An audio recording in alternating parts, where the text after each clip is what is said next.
časopise je treba prodajati, ne? Najslabše je takrat, ko časopis izide, ko noben ne kliče, ko se noben ne pritožuje, takrat je slab časopis.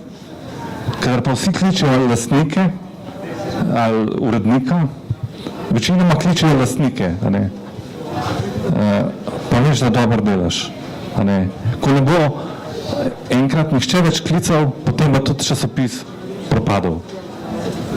Če govorim tako spet po zdravi kmečki pameti, ne kot pač človek, ki se ukvarja z novinarstvom.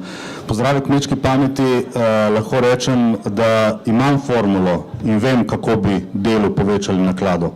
Da damo Jančiča nazaj za urednika. On bo povečal naklado.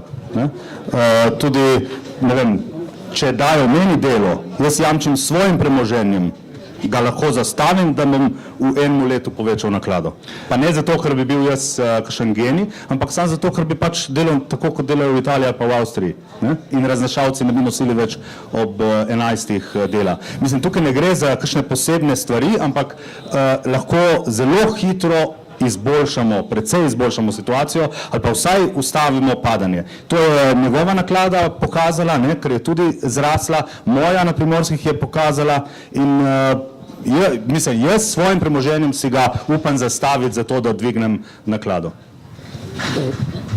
Jaz bi pa nekaj opozoril, zdaj ni dobro na podlagi nekih javnih vtisov ocenjevati dejanskega stanja na medijskem trgu. Časopisna hiša Delo, ki izdaja Delo in Slovenske novice, ne se dosti slabega govori, vsi mislijo, da jim je strahovito padla naklada, da so tik pred propadom, pa ne vem kaj. Dajte malo bolj podrobno pogledati njihove bilance. Oni so bili res v velikih težavah, zaradi tega, ker je gospod Šrot na njih obesil velikanska posojila, ko je pač reševal svoj imperij, ki so morali denar dati, kupiti Večer, pa poslati cel kup posojil in se zato zadolžiti na NLB-ju. V tem času so oni praktično vsa ta posojila odplačali. Nov lastnik jih je kupil skoraj za ston. Praktično za ston.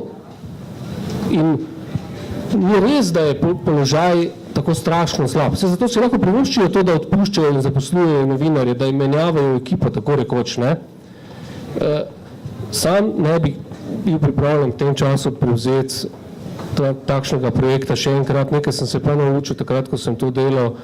To je zelo težko delo in kot bi mogoče naš založnik rekel, ni čist brez povezave z tisto temno stranjo sveta, ki pravimo, da je hudičevo delo. Tako da mogoče ti si še bolj idealist, jaz bi se stran držal. Bi pa nekaj na koncu rekel, da ne bo to izgledalo uradniško. Silvester je eno stvar povedal, govori o nekem resnem novinarstvu pa o ne vem čem, ampak v resnici pa gre za to, da nas ljudje berejo, da smo zanimivi, da se stvari pogleda. Poglejte, 2 dni nazaj je bil v Mariboru popolnoma presenetljivo izvoljen Franc Kangler za državnega svetnika, ki so ga 5 let prej 2-krat zabrisali iz tega državnega sveta na neverjetne načine. V Mariboru je mogel odstopiti zaradi velikanskih demonstracij. To je dogodek, to je nekaj neverjetnega. To pa je res, kar medije mora zanimati, tudi ljudi to zanima, tudi ljudi je presenetilo. Kaj pa zdaj to pomeni? Zdaj pa pogledajte časopise, pogledajte medije, vse je tiho, pa ni razlog politični, mislim, to je že preprosto za neke človeške radovednosti moraš narediti. Tako da novinarstvo se marsikaj dela in novinarstvo je konec koncev namenjeno temu tudi, ne samo da ima neko družbeno poslanstvo, ki ga ima, lahko tudi veliko škodo naredi. In ga najbolj tudi smo ga naredili. Mi je zelo žal, bil sem del tega in sem še vedno, se upravičujem, Bog pomaga. Ampak je pa tudi zato, da se ljudje preberejo, da jim je zanimivo, da jim je tudi prijetno in da vejo, kaj se v tej skupnosti sploh dogaja.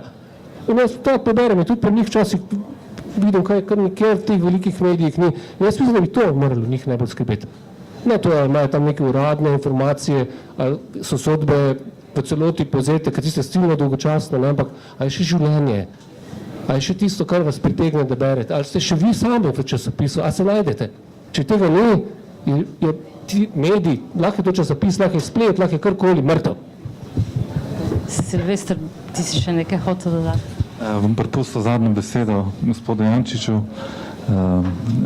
Knjiga je še enkrat res izvrstna, sjajna. Prebral sem jo na dušek, priporočam tudi vam vsem.